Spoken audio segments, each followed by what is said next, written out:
അല്ല ജോർജ് കുട്ടി ഏതറ്റം വരെ പോകുമെന്ന് പറഞ്ഞു. അത് അടിപൊളിയായിട്ട്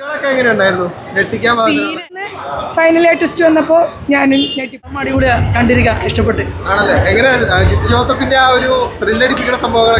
എലമെന്റ്സ് ഒക്കെ ഉണ്ട്, അത്യാവശ്യം ഉണ്ട്.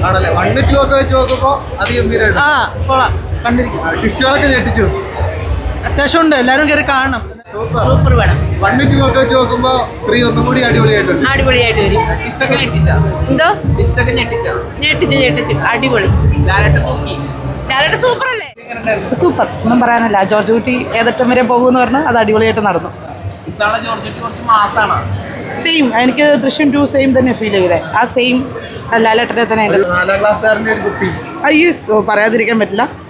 നമുക്കൊന്നും പറയാനില്ല, അത് കണ്ടു തന്നെ അറിയണം. അതിൻ്റെ നല്ല ലാസ്റ്റ് ഒരു 15 മിനിറ്റ്സ് ആ ഒരു എന്താ പറയുക ക്ലൈമാക്സിലോട്ട് വരുമ്പോൾ നമുക്ക് ആ ഇമോഷൻ സൂപ്പറായിട്ടുണ്ട്.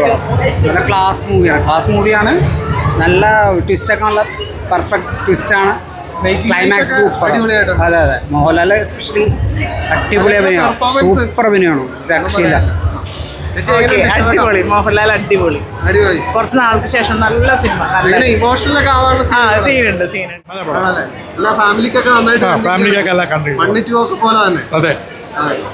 ലാലേട്ടന്റെ അഭിനയമൊക്കെ സൂപ്പറായിരുന്നു. നൈസായിരുന്നു. Same movie. 1, 2 ഒക്കെ വെച്ച് നോക്കുമ്പോ അടിപൊളിയായിട്ടുണ്ടോ? അതിനേക്കാളും അൺഎക്സ്പെക്ടഡ് ആയിരുന്നു. നൈസായിരുന്നു. എക്സ്പെക്ടേഷൻ ഒക്കെ മീറ്റ് ചെയ്തോ? അടിപൊളി. എങ്ങനെ ട്വിസ്റ്റുകളൊക്കെ എങ്ങനെ ഉണ്ടായിരുന്നു? ഞെട്ടിക്കാൻ ലാലേട്ടന്റെ പെർഫോമൻസ് അടിപൊളി. യൂഷ്വൽ. എനിക്ക് കൂടുതൽ 2 ആണ് ഇഷ്ടപ്പെട്ടത്. ബട്ട് ഫൈനലി ക്ലൈമാക്സ് വന്നപ്പോൾ കൊള്ളാം, അടിപൊളിയായിട്ടുണ്ട്. അല്ല എല്ലാത്തിലും ട്വിസ്റ്റ് രസമുണ്ട്. ബട്ട് ഇത് എക്സ്പെക്ട് ചെയ്യാണ്ട് പെട്ടെന്ന് ഫൈനലായി ട്വിസ്റ്റ് വന്നപ്പോൾ ഞാൻ ഞെട്ടിപ്പോയി.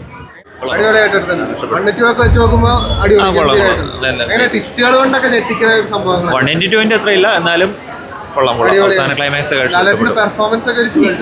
പിന്നെ പീക്ക് ലെവൽ അടിപൊളി.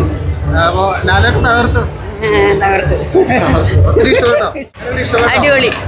ലാലേട്ടനൊക്കെ കലക്കിയിട്ടുണ്ട്. ലാലേട്ടൻ കലക്കി. 1, 2 ഒക്കെ വെച്ച് നോക്കുമ്പോ അടിപൊളിയായിട്ടുണ്ട്. അടിപൊളി. ഇഷ്ടപ്പെട്ടു, ഭയങ്കര ഇഷ്ടപ്പെട്ടു. ഭയങ്കര ഇഷ്ടം. ഇഷ്ടപ്പെട്ടു, അടിപൊളി.